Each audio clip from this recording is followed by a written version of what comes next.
miti asli maqaa kiyya gartee wanni na goote yaalamuuf hin deema. Inni silmoo qaba, asliin silmoo qaba. Namni cubbuu manatti namaan dhalattu beeka alaa galataniini. Yoo asliin osoo gartee mucaan kun abbaa ilmoodha, ilmoon daa'imni sun abbaa kiyyeette hatta mucaa xiqqaa isaa santu viidiyoo waraabaa jira. Yaa jira keenya ilmoof jala qabna. Asliin ilmoof jala qaba, abdiin ilmoof jala qaba. Cubbuun mana namaan dhalattu alaa galataniini. Isin galeemi yoo dhugaa rakkoon itti jiraatu taate asli yaadidhaaf akkanatti bee wociin akkanatti aboo wal'aansan barbaadaan duran dhaabatiin asli dhugaan jirtu tana kun hoo akkaawuntii yoo barbaade as qabee garsiisee waan irraa irrisan uummanni wallahi yeroo takkatti guutee fi dhaqee obboleessa keenya yaalamuudhaatu barbaachisaadha. Isarraa illee yeroon gubataa jirti dhugaa dubbachuudhaaf qalbii nama badaa jechuudha. Waliin asliidhaan aboo aslii keenya waan kana dhugatti ittuma amanteemi jee waniin gaafadheef obboleessa kiyyaa yoo inni gartee hatta wanni jeellee aboo ilmoo qabdaati gad dhaabbadhu jee yoon fedhe ittiin dhaqayyeeti bar wallahi lazim maaliif abbaa ilmooti ilmoo namtichi obboleessa keenya kun abdiin kun garuu ammoo yeroon amma keessa jirtu yeroo ulfaataadha. Haati daa'ima qabattee riibaa keessa taa'aa yeroo jirtutti yaa obboleeyyan kiyya. So yoo gargaarsi kun dhugatti isa barbaachise abdiin ol bee aboo obboleessa keenya asli je'ee dhufee waan qabu garsiisee osoo wanni kun xumurame waan irraa irratti san halkan kanatti itti guunnee fi uullee jennu wallahi itti guunnee fi aayaa lama obboleessa keenya. Yoo san hin ta'in ammoo ajandaa karaa uummata irratti deebisaa galatooma. Yoo wanti gongoree mucucaa dhebboo ija irraan hambisaa lammiiti galatooma. Haasawni keessan bareeda. Isin akka nama amantii tokkotti ustaaza keenya tokko qabuun sirrima. Birrii maal hanqataa miti miliyoona 7 irraa hafaa yoo dandame Abu Mu'aaz hiriyaa keessanii anillee obboleessuma keessan kan muslimaati biyya baqaa keessatti rakkataa jira doolaara 5,000 Ameerikaan sun asuma ergisiisa galatooma yaada kennattaniif birrii maal irraa hafaa miti. Ustaaz Ahmad odeeffannoo biraa osoo carraa biraatti dabarre odeeffannoo biraa Ustaaz Ahmad carraan gaggabaabsaa ofillee kanaatiin xumurraa borutti horii deebi'ettanii. Assalamu alaikum warahmatullahi wabarakatuh. Jecha Ustaaz Kamalee Ebboo tokkoon hin jalqaba. Ustaaz Kamalee Ebboo Rabbi rahmat isaaf godhu maal jedha? Dhugaa waliin balleessinaa dhugaa keessantu badaa jedha. Yeroo dubbatu jechi kuni jecha akka malee jecha guddaadha. Gargaarsa abdii irratti isa jalqabaa siin ka'a. Musliimaa qofa miti kan itti hirmaate. Kiristaanis hirmaate. Nama hunda itti hirmaate. Gargaarsa isaa irratti jechuudha. Dhimmi gargaarsa isaa kuni mallaqni argame kun nama hundaaf odiitu godhama malee nama musliimaa qofa miti. Nama musliimaa qofas miti kan bira dhaabbatee jechuudha. Tokko isa kan akkasitti quba qabaadha nama hundaafidha. Akka namni musliimaa qofti bira dhaabbateetti waan kana naasa'ina sooshaal miidiyaa irra jira. Tokko inni kun asirreeffamu. Isa lammataa waan asliin amma ati dubbatte kana wallahi itti waan itti kakatteef ani sobadha siin hin jedhu. Maaliif wallahiin musliima tokko kijiba jedhamee muslimni tokko wallahi jedhee kakatennaan wallahi isa sana dhugoomsuun qaba waan jiru. Abbaan sana miyuutu godhadhu namna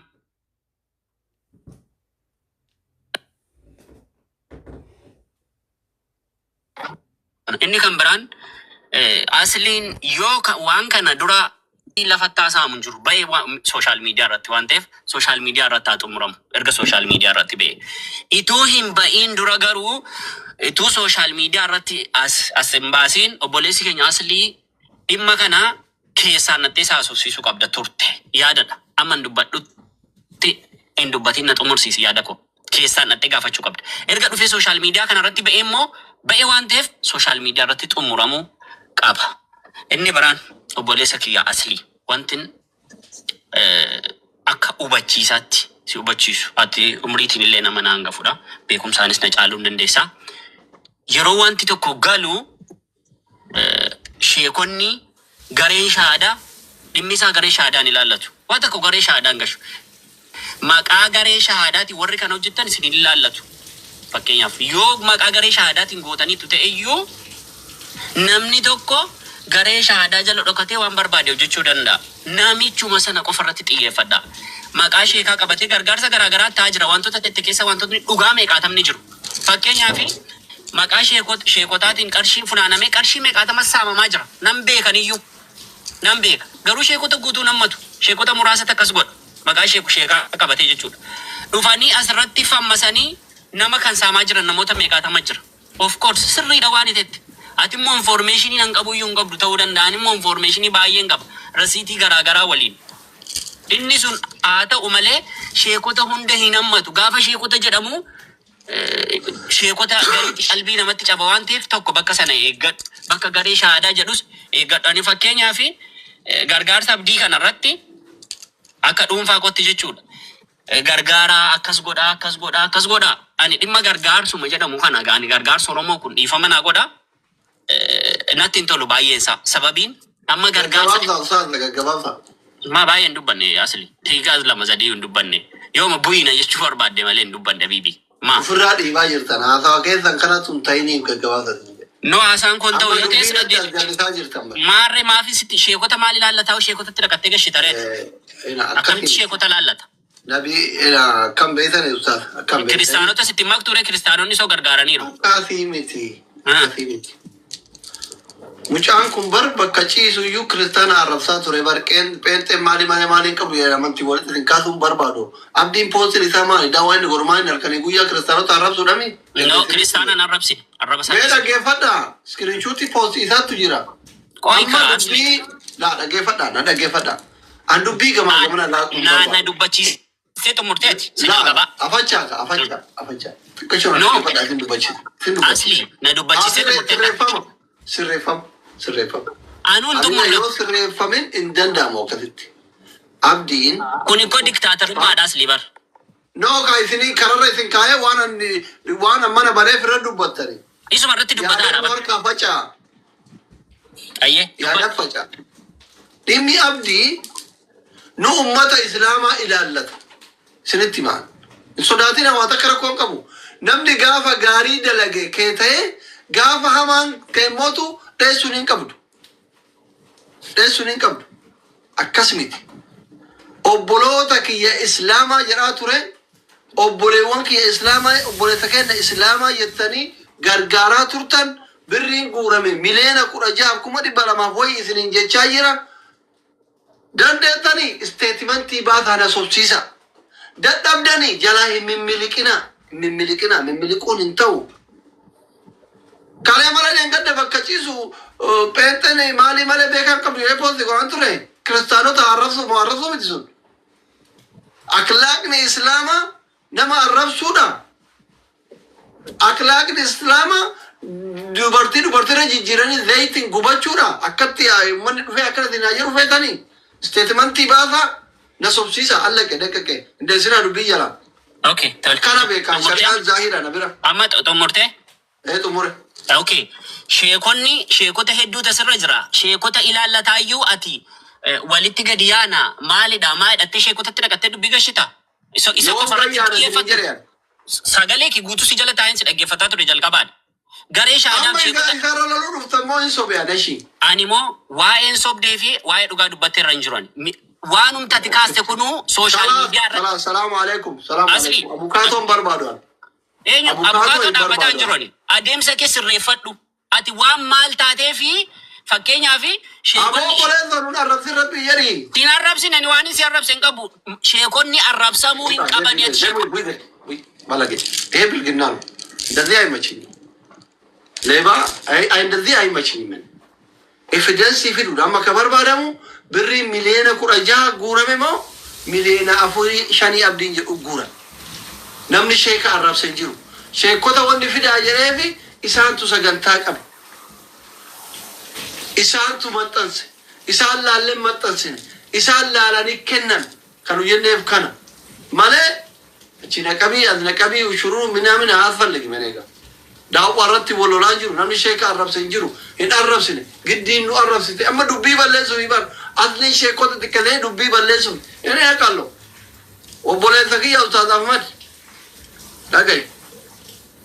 dhaggeeffadhu sitti himaan na dhagahi asliin soba yoo jettee fi ragaan kunootila kana raga deettee gara itti baatu Ustaaz Ahmad jirta ምንም የምታመጣ ነገር የለም ኩኖት ብሪ ወራበዳ ኩኖት asliin sheekota arrabsee jedhi deemi kunooti Kan evidence no. Habibi. namni hundi dubbatee lafa Anu gadu badde. Yo jannata sene. Yo adaba sene mana. Ilma nama sodaadha. Asitti ilash gabbatu. asli habibii kana dhaggeeffadhu malan taraa takka kadhuma an dhugaa dubbachuudhaafi waan amma adeemsa amma Ustaaz Ahmad barbaade jalqaba wal sirreessine mun sirreessine dhimmi kun dhimma sheekaa waliin qabatu jennee bira dabarree barsilaa jalqaba irratti dhimma nama dhuunfaa dhimma sheekaa dhimma garee shaadaa waliin qabatu jennee dhimma yaada san sirreessine dabarree irraa Wilwilli yeroo miliisuu fi bardubbii. Ustaaz Ahmadi deebisaan Ustaaz Ahmadin na tubachiisa rakkoon tokko illee jiru laal Ustaaz Ahmad yaanni gabaabaa dhobbolessa kiyya laal amma warni reefamu odeeffannoo reefanis ni kan nu barbaadanii harkaa dhaabdanii asli waraqaan sibira geessuun qaamaan sibira dhufe moo PDF dhaan sitti ergame waraqaan sirkii keessatti PDF dhaan si ergame moo qaamaan sitti fidani Qaamaan namni waraqaa kana fidu Itoophiyaa kaayiroo dhufa. Gaafiidha. Picture jechuu barbaade. PDF printii qaban Eewwa. Laa wanti jechuu barbaade maal beektaa? Anam as taa'ee boru ganama sa'a lamatti manaajira baankii kiyya irraa fayyadamu yoo hin bilbile. Isteetimentii kiyya waggaa tokkoo kaji'a ja'a kaji'a sadii kaji'a tokkoo naaf ergi yoo jedheeni achumaan kompiitaruma keessaa printi godheetiin gara wannaa kiyyaa gara telegiraamii kiyyaa waatsaap kiyyaatti na erguun danda'a. Haqiqaa walii himne yoo wal sobuu malee. Osoo dhaqin manaajirri ishee dambanyaa kiyyaa yeroo dheeraa wal beeknan amana waan ta'eef osoo dhaqin isteetimentii baankii kiyyaa kaji'a sadii kaji'a tokkoo ka waggaa tokkoo naaf ergi yoo hin jedhe ka waggaa tokkoo waraqaa 12 kaji'a jaha kaji'a waraqaa tokko irratti baaka ji'a tokko sigalee erguun hin danda'ama. Boru ganama Abdii Raggaasaa mana ciisee bilbilee waraqaa ergee yoo nutti illee ergine Ustaaz Sheeriyaat Gammadaatti ergee dubbiin kun gabaabachuu hin danda'a jiran. Wanni kun asli illee ifaadheef akka jechaa jiru yoo balleessa dhiifama gaafadhaa kalee kiyyallee yoo gurgure waan kan hin sirreessee geedha kam godhe. Kana jiree bara Sila amma sila aslin talaata kiyya akka yoo isin hime sila aslin talaata kiyyalleedha. Sila wajjin illee kana haasoo illee barbaadu humna qabu malee sila irra gatachi bee garuu humna qabu waan ta'eef garuu adeemsi qajeelaadha. Ana sibbaya reefu wallahi billahi adeemsi aslidha sirriidha. Dhugaan asaaboo yoo dogongodhaan balleessa dhiifama gaafadha. Yoo kana immoo dhugaan jiru asaaboo jechuun akkamitti kun jilleen isaa jirana. Wallahi sheekota keenyaa mareefu ka jarana dhageenya sheekota keenyaa akka gowwoomsanii barbaadu jecha dhageenya mamata. Saniifi wanni namni guutuun dhugaadha jedhe isa maaltu keessa lochiisa abdii nu bari waan dubbatu wallaalee bu'aatirra. Saniifi dubbii qajeelaa yeroo tokko jallisuudhaaf deddeemuun sirrii minatti fakkaatu. Qoratamuu qabamu sheetichi kunillee. La Ustaaz Ahmad miskiin isa rabbi sodaadhaan Ustaaz Ahmad inni irraan tuqina. Amma hubatina maaltu akka oo'isa yoonee nagaraallee bakkaatu. Qorattoonni qoradhaa waa'ee Ustaaz Ahmad illee maaltu akka lu. Waa'ee sheektichaa sitti muufannee na carraan nagee rabbii jedhii na dubbachiisan gubadhe. Waraanni kiyya waa'ee Ustaaz Ahmad sirriitti qoradhaa maaltu akkatti oo'isa ta'een oolire. Qoradhaatiin odeeffannoo jiru dhungaa rakkoon hin jiru. Carraan qabannoo asli afaan takka dubbadha. Thank you. Afaan takka dubbadha. Asli wanni atamma jettee fi namni kun rabbi isaa haa yaalamu namuu gammachuu qabaa. Fayyaa isaa namuu ni barbaada. Ammallee kan jedhamaa jiru fayyaadhuma isaa irratti dubbatamaa jira malee hammeenya dalage hamtuu dalage jedhee namni hammeenya isaa dubbataa jiru tokko illee hin jiru tokko. Kan biraa wanti amma yeroo ammaa kanatti deemamaa jiru gargaarsa ummataati gargaarsa hawaasa bal'aati. Yeroo ammaa kana keessatti kan deemamaa jiru. Ammas Minnesota kanatti ammallee maqaa isaatiin horii guuramaa jiru tokkotu jira. Horii guddaa tokko ka guuramaa jirutu jira maqaa isaatiin. Yeroo kana keessatti gargaarsa maqaa isaa qofa illee osoo hin taane gargaarsi hawaasaa yeroo itti barbaachisu keessa jirraa jechuudha.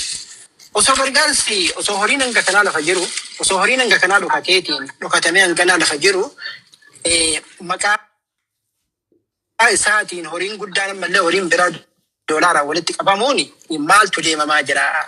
Ilaa yeroo kanatti gargaarsa isaa caalaa kan dubbatamuu qabu gargaarsa hawaasa miidhamaa, gargaarsa hawaasa uummanni manni irraa gubate qarraasatti badhee jiru sanaati. Carraa yeroon kun keessa jiru jechuudha. Atama waan kana fiduuni hammeenyaa miti. Isatti dhuunfaan gadoo isaa qabaattee illee miti. Ragaa evidensii nuu haa dhiyaatu. Hangi inni lafaa qabuu fi hangi isaa guuramee fi hangi haftee isaa haa dhiyaatu jechuun hammeenya hin qabu. Ustaaz Ahmadii kenna isinillee miiraan hin deemina. Suutuma jedhaa tasgabbaatii azzeebiyaa hubadhaa wal hubachiisaa jechuu barbaadeeti kanuma jechuu barbaade. Bareeda hayyee akkaawuntii isaa maarree warri gargaarsan jirtanii namoonni hedduu hundi keessan walumaa hundi keessan beektonni kan hundi keessanuu abdiin saayibaa itti dhiyaatanii qaama feetanirraa ta'aa feetu abdilleen feetu obboleessillee abbammaan feetan deemaa isteetimantii baalchisi yoo jettan kalee kiyya gurguradhe isinii yaalchisa waan ummanni kiyya narratti fudhate en fudha na sobsiisaa deema.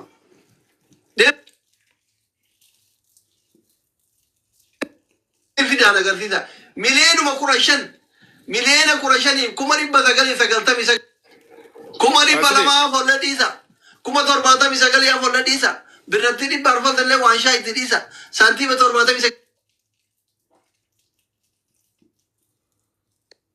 15 kuma 99 birrii takka qofa kanarraa hidhisaatiniin na sobsiisa waan isin barbaadan isin qaxxaamu.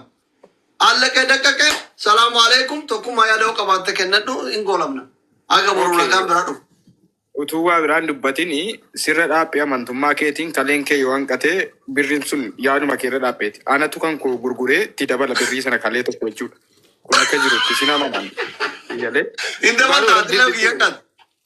tan dabala dhugaa siyaasofsiisan fidani yoo jedhe siyaasofsiisan yoo kaleen kee hanqate ta'e koo tokko kunoo waadaanse natu dabalato kaleen lama argame allaka ini dapat saya panaleta dokter teknologi tu zaman kana teknologi bada sena asli mana gurgura makalen kun Sheikh Ticha mati wajah sumber pada orang kale bitukun wani nadib Sheikh Ticha mati ni tajira kalen kamne tu jirami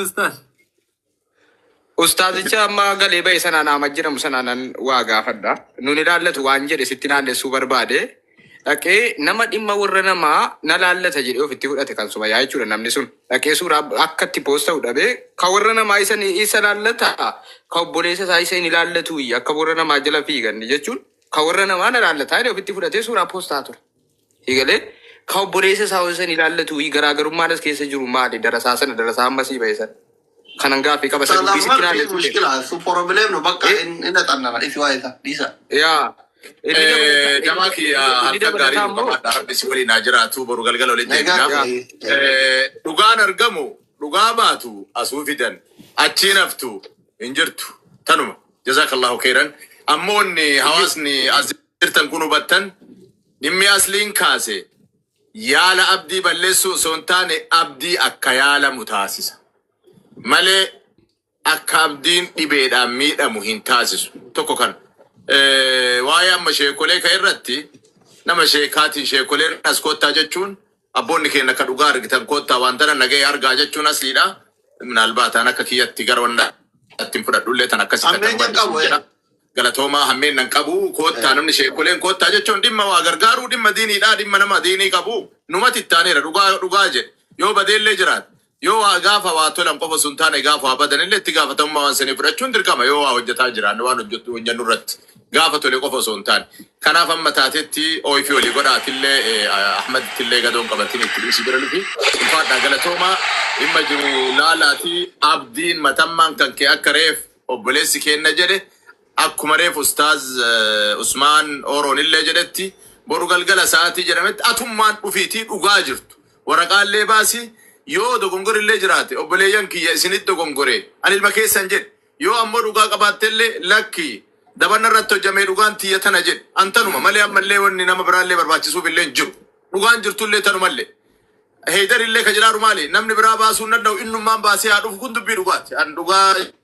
irraa dabuun hin taane asliin ragaa fudhate isallee nu mul'isellee kanaaf amma taateen abdimmaan yoo as jala jiraattee sagalee kiyya dhagaa jiraatte Borgalgala saati itti yaadda itaa amma jarjara illee ol bahillee siin hin jiru miira keessa illee jiraat miira irraallee bahii badhisi ilaali borgalgala koottu dhugaa kan kee waan jiru asitti madhu siin jedha ulfaadhaa galatooma halkan gaarii naa qabaadha oro salaama siin gaafanne abdii nagannaa jira inshallah salaamu alaykum wa alaykum salaam baba isin bayin dura wajechuu barbaade afaan lama garaan ka tofiki waan tumurre kafaa ittiin qabame waan dubbanne wasile Aishi ini dabalataa guruppii dhattee namni si'a babbalattee dhe sodaan qaba deemsa kee kana deeggaree ka'ee si'uma amma deemsi kee kun naa ta'e no shari'aa maalisa akasida waan nama yaadda okay nama kuma Usmaani Usmaani Yut koradha abaasan mara baisan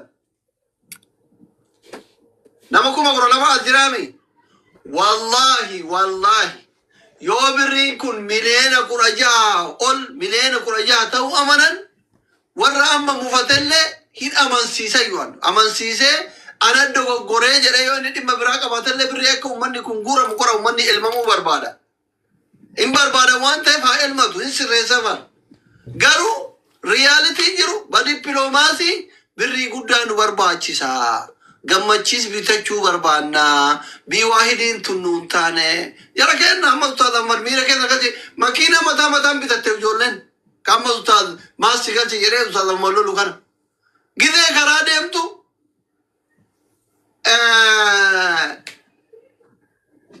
Mazmuri. Wanda dhaggeeffataa deeman mazmuri yaa asii maaltu jira laal ana amma kana hunda sitti himaa an engadda gaafa ustaad raayyan maxxansu akkaawuntii isaa maxxansu akka itti maxxansiisan beeka akkaawuntii maqaa ustaad raayyatiin banuuf bansiisuuf itti dhaqanii eega baankii jala ga'e ustaad raayyan deebi'e akkamitti akka deebi'e beekaan ragaa qabatamaa qaba bara ragarra dhaabbadhee dubbadha bara lafumaa ka'anii gizee ila waggaa dhibban jiraannu haga jiraanne san dhugama dubbannet dhugama hawaasa kennaa dubbataa duuna jara kenna anamma waliigala yoo feetan akka oromootti koottan dura dhaabbadha yoo feetan akka islaamatti koottan dura dhaabbadha yoo feetan Itoophiyaan addunyaan guutuun as gara garaan dura dhaabbadha allaqe daqqaqe waa'ee kiyyaaf waa'een ijoollee raggaasaa walitti seeneera wanti adda adda baatu Dhugaan gargar isin guurti abjir. Dhugamaan gargar isin guurra. dippiloomaasii yoo ta'in Tanuma dubbadha. Dubbiin kun asiinillee warri callisee deebiin deebisu taanaan tantee dhugaan fudhannaa agattitan. ani asii diga amma As gara dhufanii ragaa kana dharaaf dhugaa nu raggaasisan taanaan ijoolleen raggaasaa raggaasinna gusantee dhugaa ta'u. asii wannan sitti mu afaan itti eenyu godhame tokkoffaa nan beekan waan sitti deemu karaa keessoon innumta sitti dubbatu karaa keessoon si dhaamsuu fi sobduu si godhan dhaamin harkan kennini sillee nama biratti akkasin taasifamne sitti dhufa jaarsummaan jechuu kooti akkas godhii dhiisii amantii akkasii namatitti duulaa siin jedha namni keessaan dhufe kanan dhagayni dhugaarra nu jalaan tarkaanfatiin siin jechuun barbaada adeemsitti fufuu qaba yoo du'a ta'e wajjin si walii wareegamni kaffalama ta'e yoo du'a ta'e an du'ee dhugaana ba'u an du'ee jechuudha namni du'a ta'e saamicha ija baase namni nama saamaa jira saamicha ija si keessaa fudhachuuf kallee atamma baaseen gurgureettu utuu ati raftuu si keessaa baasa uummanni kun utuu ati bira teesse uummata saamichaa qophaa'ee deemu jechuudha. Nama fayyaasaa sassaabbachuun fayyaasaa waan ga'u gargaaruu waan jiru. Garuu fayyaarra darbanii immoo siistema biraa utuu fayyaa dhibamanii jiru siistema biraa ofirratti dalaguun gaariin taatu jechuudha fayyaasaatiif illee. Amantaa biraan nu gammadaa nama biraa qubanutti qabaan hin jirtu afaan Oromoo akkasiin jirtu si'an maali taloon zayitii itti naqxe warran qabdu gosan qabdu isiinuu kaffaluu qabdi bar kun gumaa qallaan kaffaluu qabdi jaarsummaa kanaa keessatti yaalama doolara 55 jedhanii googama yaaluudhaaf kanallee gaaf dura mucayyoo amma gara Harargeetti gubatte tani Ameerikaatti agamii yaalan sanillee nu qoradhu doktoraatti tanallee information abaasi bakka gatii rakasaatii yaalchifna yoo akka horiillee amma fakkeenyaaf yaalaaf miliyoona tokko gaafatanii kiriil akka uummataa ta'uu fi miliyoona tokko gaafatanii miliyoona tokko san keessaa Sheikh Jamal Aliyyi 500 danda'ee warri mana yaalaa ispoonsara waan godhe qabaa birrii xiqqishu wayiiti qabaya achitu miliyoona ka uf duraa baana bara nama ka uf duraa gaaf duraa 55 inni jedhe kanaayyuu yoo ta'e 55 jechuun birrii Itoophiyaa miliyoona 9